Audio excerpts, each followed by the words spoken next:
Yeah, hi, Michael. Welcome back to the podcast. How's things going with you? Yeah, pretty good, Stephen. Bumbling along, trying to keep up with all the online content. And what's Um, happening with you since we last saw each other?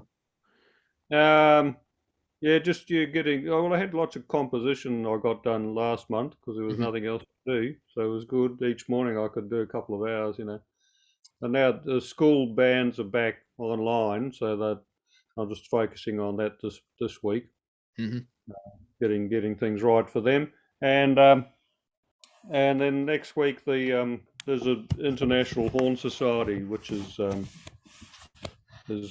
doing a symposium. Hmm. So it's all online, but so that'll be interesting.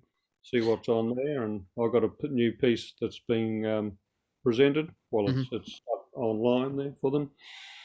So yeah, so You there's a know, few. Sydney's back in a second lockdown as well. It's Yeah, crazy. yeah, it's huge. You know, it's just crazy. Politicians blaming each other, Michael. They're like school kids. That's Labor and it. the Liberal government. Right. Whinging, you did this, you did that. The Queensland Premier pissed off to Tokyo and, you got to wear your mask. And Gladys Berejiklian got caught without a mask. I'm fed up. Ah, things happen. I know. Yep. Right. It's just been chaos. Yeah, it's really tricky getting things done, but then if there's a bit of work, then it's at home, which means Mm, you don't have to travel. I mm, used to spend 1 to 2 hours a day traveling, mm. getting from one place to the other. So not doing that at the moment, that's for sure. Do you like working from home or you want to be traveling? No, actually, I like it, but it's just you don't get enough volume of stuff. There's not enough to keep me going. So hoping to get some government support, Mhm. done the application, see what happens. You know. Because my studio's in my bedroom and it's like say 5 p.m. is my cutoff, but I like to have I like to be commuting. That's just me. Yeah, But moving around. Yeah. yeah, but it's just what we got to adapt to. I mean, have to do our podcasts remotely for the time. I'd like to do them in person one day. Well, that'd be good. Yeah. It'd be awesome to do that. So, I've been with CD Baby as well. They're pretty good. I'm happy with them. Yeah, they do Uh, the job, don't they? Yeah. I've been busy with YouTube. I've got a new music video, Apocalypse. It's coming Okay, out tonight, very good. 6 p.m. And I'm busy with YouTube, Michael. What about you? So you're Yeah, teaching still? yeah, some teaching on a few hours a week.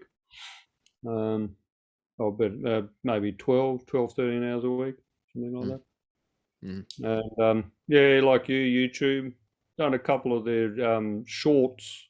You tried YouTube shorts, you got to keep them like 15, 16 seconds or something. mm. But yeah, they Good went on better you. than I thought. Yeah. I can tell your channel's grown too. Yeah, got a few more subscribers in the last couple of weeks. I've just hit 100, so I'm very Have you? happy. Well, Yeah, excellent. Yeah.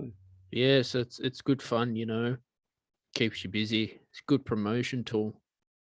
Yeah, well, I'm glad people are coming on, listening in. It's good. What about Web Talk? You've been active on Web Talk, Michael. I don't know. Keep using it because it'd be good to promote your music. I'm using it now a lot. Okay. Yeah, yeah. You Yeah, know, good. Mm. Facebook and Instagram's just too competitive for a small Oh, channel. okay. Yeah. Yeah, I've been very, very inactive on Facebook recently, and Mm. Instagram. I got an account, but I never use it. Yeah, I'm fed up with them, Michael. No, I just don't have time to look after them all. And Yeah, I even mean, like you said, as we joined in, if I got Skype, and I tried to get it on the other day, but then I had to use a Microsoft account, and I couldn't figure out the password, and it was just sort of like, oh, it's too hard. mm. Yeah, but Yeah, I only use Zoom and Skype, WhatsApp. mm, I don't use Google Hangouts, but I'm Yeah, happy with Zoom. I've got lots of students who do Google Classroom, so it's just easier to Mhm. do some of them on there, But there's plenty around, and there's some programs where you like get 20 different messages services all on the one program. But yeah, again, I had to log in with Microsoft and it didn't work. I don't know why. Mm. Well, can I spend another hour doing it? I don't know. Maybe next week. Mm. See So how it goes. what's you've been reading anything lately? Oh no, I'd like to say I was, but no, I haven't. No, can't say I have. You No. practicing your French horn? Yeah, I've been doing lots of that because I got a recital. There's a new crowd in the States called the Microtonal University. Mhm. So I'm doing a presentation for them. It's not till November, but the piece I'm playing so hard, I've been practicing it for a year. So yeah, I'm looking forward to actually playing it. In front of people. It's for horn and now it's for horn and trombone now. So Mm. it's going to be good. We'll probably start rehearsing, over Zoom. But the two parts are in the polyrhythmic and the polytempic, so you don't have to play at the same time as each other. So we can just sort of get the feel of what it's going to sound like and how to. There's a couple of places we need to coordinate a little bit, like who's taking a rest and what time, and my rest is 4 minutes, so he doesn't. It's important he doesn't rest at 4 minutes. He rests at 5 minutes. That sort of thing. It's not the same performing on Zoom, Michael. I think the Utilise Symphony did a performance on Zoom, but it's just not the same. Oh no, can't be. No. It's just a little weird.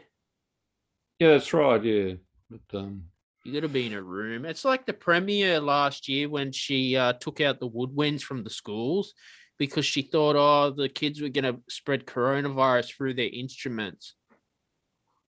well, that was the advice she was given. Yeah, there was a lot of when the virus first came through. There was a lot of worry about singers and flute players, especially, and so yeah, That sucked. yeah, it was sad. Yeah, And Zoom as well. I know all the classes are going back online now. that's right. It's chaos.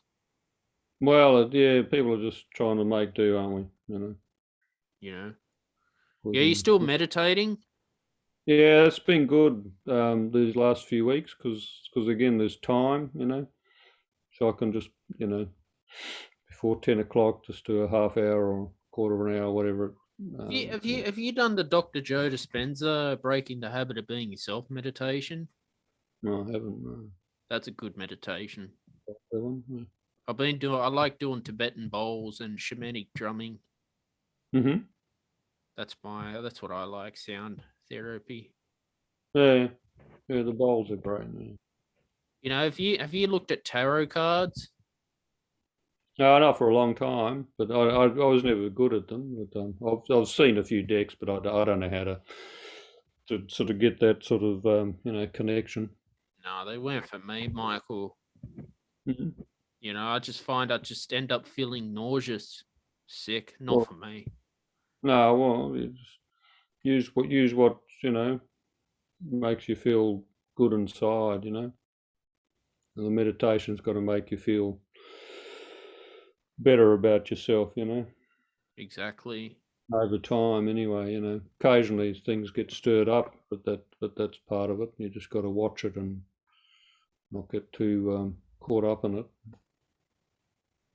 Yeah. It's a Yeah, good journey.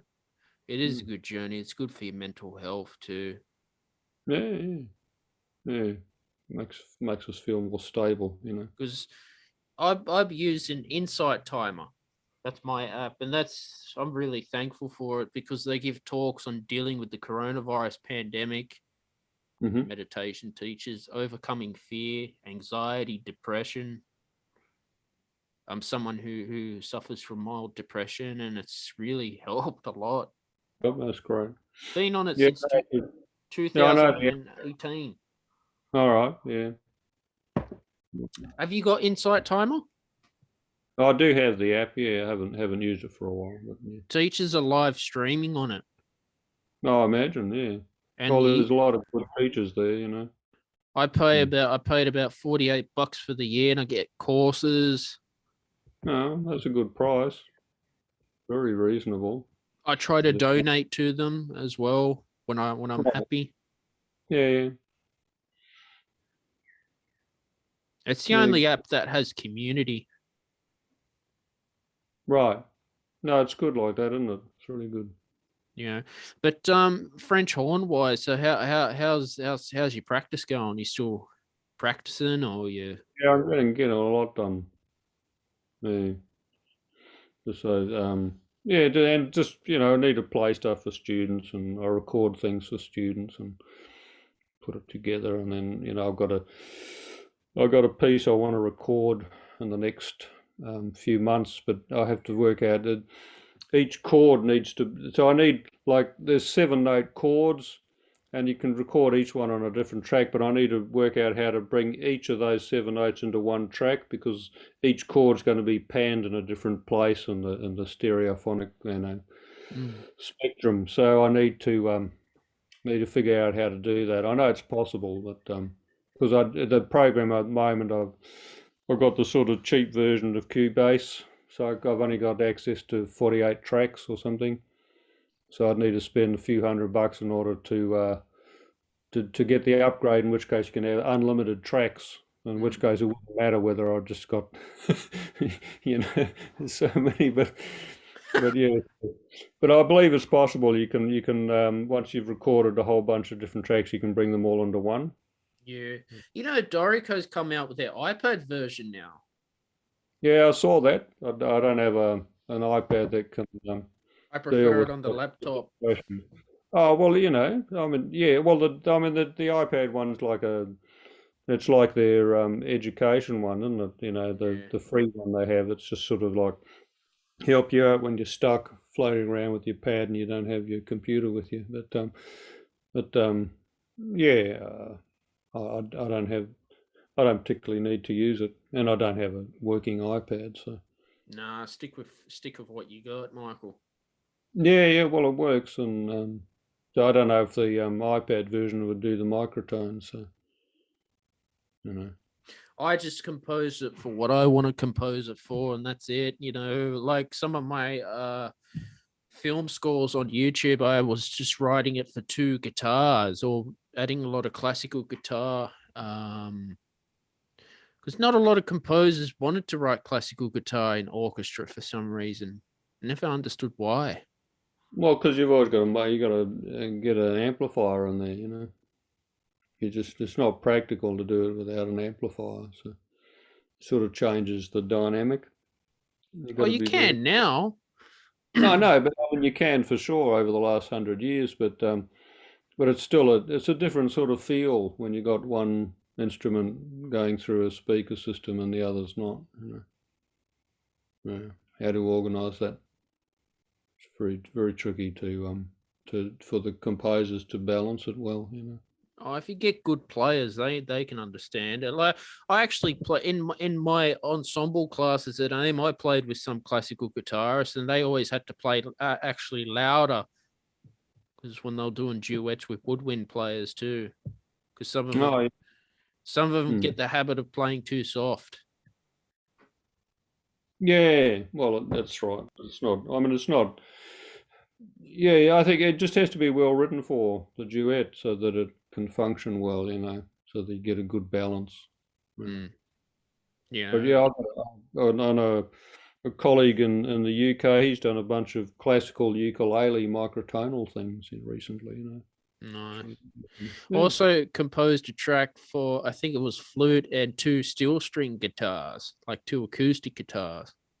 right. Sounds nice. Yeah. Always liked having, classical guitar in an orchestra. You can even have two at the same time. Well, that's true. Yeah. It's good fun. Yeah. Hmm. Yeah. And what have you been listening to any music lately, or you're just practicing? Oh no, I've got try to put organise some playlists and so that for my own listening pleasure, and then of course whichever one you're listening to then finds a bunch of others that are somewhat similar, but take you in places you're not quite expecting. So I was subscribed to Tidal as well, just to find out what they're about. They claim to have better sound quality. Oh, they all do, Michael. Like Apple came out with their lossless audio and spatial audio on their app, so you had to update your iPhone. And I tried it, and I was like, they tried to get, I think, some of the mono recordings. I think it was 190. A WAV file was 44.1 kilohertz. They wanted it to bring it to 192 kilohertz. But apparently you need AirPods for that. And that's just a marketing thing. Yeah, no, you got to have the right gear to listen with. Yeah. Like, I mean, it's either you listen with good quality headphones, or you need a nice speaker system to line it up through. But yeah, the good quality is not designed for phone. There's no point in having good quality on a phone. But like even listening through this sounds fine. Yeah, no, they're pretty good. Yeah, I got one like that. Bluetooth. No, but it's just marketing, Michael. Yeah, well, but I mean, I think in some circumstances you can get better quality, but I mean, most of them they're going to bring it down to sort of MP3 quality, and a few of them will broadcast at WAV quality, and then you get a nicer sound. I've started uploading my tracks in WAV quality because when I started, I was putting them at MP3, and I noticed the WAV sounds better. Well, there you go. There it is. Yeah. So that you just learn all this stuff in the beginning. That's right. Oh yeah, well, it's a big curve, figuring it all out. What's good for what platform and who wants what. Even getting the cover in the right format. Sometimes take 2 or 3 goes before you get a few times. Think, and then you go back and read the thing really carefully and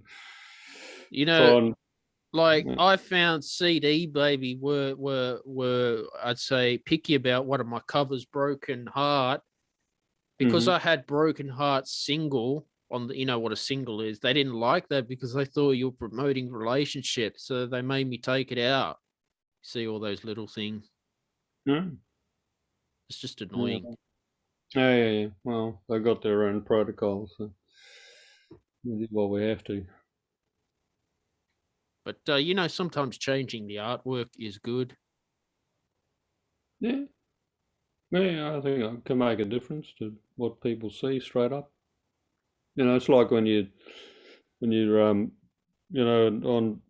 email or LinkedIn or somewhere, and somebody doesn't have a photo up. You think, oh, really? Should I actually connect with this person who can't get a photo up? So do you have your French horn at the moment, Michael? Yeah. Do you want to show us some microtonal scales if you can? Oh, well, yeah.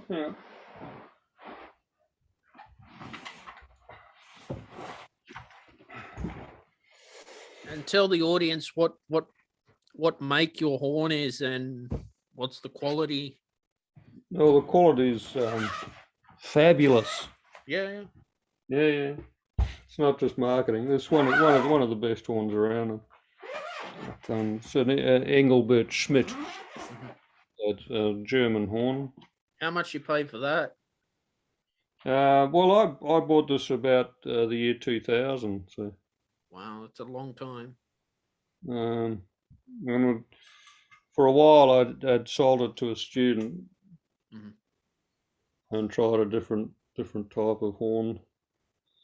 And then she wasn't using it, so she mentioned she might sell it. I said, oh, well, maybe I'll get it back, So I did, and I'm really pleased. It's called a triple horn. Yeah. We've got 3 lots of valve slides. Wow. 3. So the normal horn is a double. So just gives some options.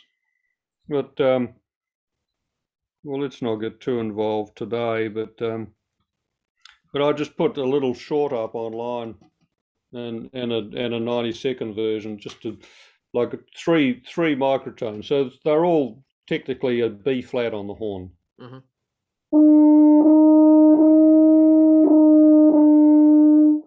And it's simple to play on the horn, and they're just different harmonics of lengths of tube. So this one,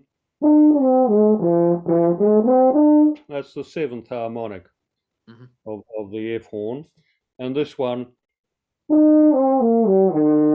it's the 8th harmonic with the first vowel. So that's an E flat horn basically, and then you play the 9th harmonic of a D flat horn, and that's a little bit higher still. So they're just small little things you can do just in the middle of the range. That's the beaut thing about it. You can get the micro, you don't have to go too high in the range. But I mean, the harmonics will give you microtones as soon as you start going up. And this is the 7th harmonic, you know. And the 11th harmonic is one that's featured in like Benjamin Britten's Serenade. That interval there, so it's wider than a perfect fourth, and it's not as wide as an augmented fourth. So it's pretty much between. So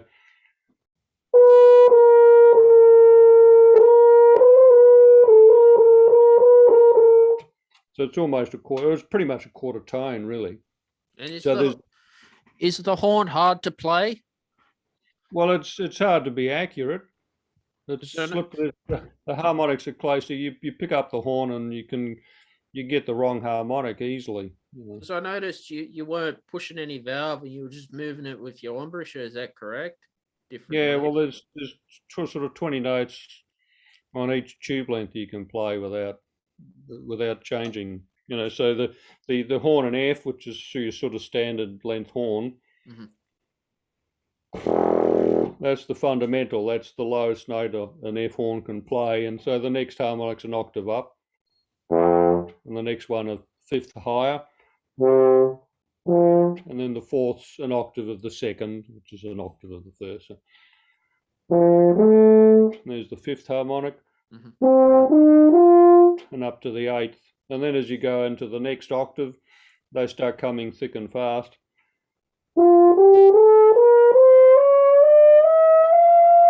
So you've got 8 notes in the top octave there. Wow. And if you go higher, which you can, if you get if you start using the longer tube, like which is a horn in, say, a horn in C, using these, here we get all that big range of notes in this octave. And as you go here, you get semitones, and then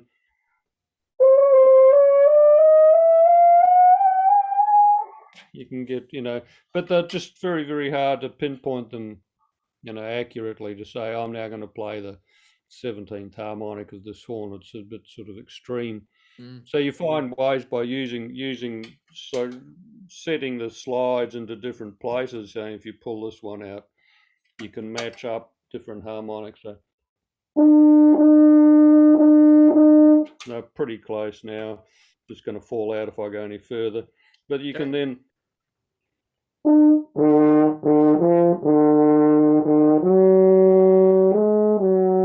you get some very wide tones and microtones in the middle of the range just by retuning the slides, So that's the sort of thing I do. And you can even get this one to come out so it's about a quarter tone, so it matches up here.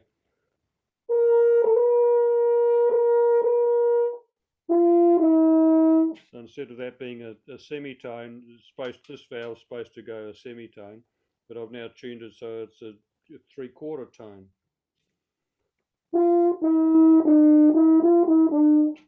Yeah, so you've got lots of little things like that you can do. That's so cool that the horn can do that, Michael. Yeah, it just requires planning and thought about which ones you're going to use, and then if you're going to do more than that, you need another player. So the duet that I'm releasing is coming out on all you Spotify's and whatever end of next week, has got 2 horns tuned differently so that we get some nice mixings of harmonies. Mm-hmm. So yeah, just make decisions. Yeah. That's But yeah, no, it's amazing. fun. Yeah. See, brass to me looks so easy to play, but it's not, especially on the trumpet. You want to get it into the high, like the high octaves. That's hard, apparently. Yeah, it's hard stuff. Yeah, there's a lot of pressure, a lot of air pressure, and then your mouth has got to be very strong to withstand that air pressure. I mean, on the clarinet, I was using a number 3 reed, but if I wanted to go higher, step up to 3.5 because it just gets Hmm. easier. Even then, to like it, put a lot of it's hard to like play a high note, but play it nice, not squeak it. Yeah. Well, it takes a lot of training, finding the right, putting it all together in the right way, doesn't it? You know. Exactly. Yeah, But no, that's so cool, the French horn. yeah, good. Yeah. And are you just a horn player, Michael, or you play any other brass? No, well, I can sort of make sounds on them, but I don't. No, I don't never practice them. You're just stuck with the I'm not. horn? Yeah, I did do 2 years of trumpet when I was a kid. I did trumpet before horn, and then moved over to horn, Yeah. which was good. So my mouth knew what to do to make it all work. So the transition went pretty smooth and made a lot of progress quickly. But there was a while back in the 90s. I learned to play the tabla, Mm-hmm. the Indian drums. Yeah, so I spent a few years doing that. That was a lot of fun. I haven't played them for about 20 years now. Yeah. It's good. Always good to try new instruments Yeah, if you and that was can. good just to get that sort of rhythm. The interesting thing I found about that was that the way I used my fingers was in a way similar to how I was taught to play piano when I was very young. Just to Mm, try and get the sound out of the instrument. exactly. You know, Yeah, yeah, the French horn, interesting instrument. yeah, no, it's got a lot of value. I like it a lot. Transposing too, isn't it? Yeah, that's right. Yeah. So I mean, our written C is an F concert, but there's lots of music we play from the 18th and 19th century where it asks for a horn in E or a horn in D or a horn in G, and so we've got to do the calculations on the fly. Mm, Yeah. Or you play the instrument, a replica of the historical instrument, in which case you put in a different length of tube and it does the transposition for you. But so we don't like to see the music transposed for us because there might be that time where we want to actually get the feel of how it was played at the time, and even bring some of that character out, even if we're playing a valve horn. I used to do that all the time. Just choose the tube length from the double horn that matched up with what the composer wrote, and you can get a lot of the flavour that way. exactly. Yeah, do you like playing Richard Wagner? No, I've done a few. I've only done a couple. What have I done? I've done, I think, three of his operas complete. But yeah. No, I It's mean, there's fun. a lot of It's fun. fantastic writing for horn. It's funny. Richard Wagner's not well liked in universities when you study music for some reason. I No. found that. Well, I think it sort of composers sort of come in and out of fashion as to what you're going to study, what you got time to study. Now it's to do with like because he didn't. I don't know. The Jews didn't like him or something like that. Well, it was terribly anti-Semitic. Yeah. Was he? Shit. Oh, yeah, no doubt about it. The evidence is, incontrovertible. I mean, you can see all his letters, terrible things he wrote. But he was a bit conflicted as well because he had Jewish friends, and there's even Mm, some suggestion that his grandfather was actually not who he said he was, or the actual grandfather was Jewish. So there's, we're not quite sure. He certainly was very outspoken, but then he was appropriated by the Nazis as well. So well, I mean, the Nazis did listen to his music for inspiration too. yeah, well they did that for a lot. They love Beethoven. They loved all sorts, you know. No, nobody suggested we stop listening to Beethoven. But I always found Richard Wagner had some fantastic clarinet passages in it, Michael. Well, he's got some great writing. There's no doubt about it. You know. And it's hard to play. Oh yeah, that's right. You know, Brahms, Wagner's probably tricky. Yeah, no, some fantastic bits. You know, really enjoyable to play, and there's some of it's just, you know, absolutely incredible to listen to. Yeah. So what's on your listening list? Well, I've got some. So I like to get a few of the microtonalists on there. I've got some Ellen Fullman. I've got some Warren Burt. I've got some Pauline Oliveros, and Stuart Dempster, and Craig Grady, and a bunch of people I know, and Jonathan Harvey. Yeah, it's a good list. And actually, I enjoy listening. She's not a microtonalist, but Piggy Glanville Hicks. Some wonderful stuff she's written.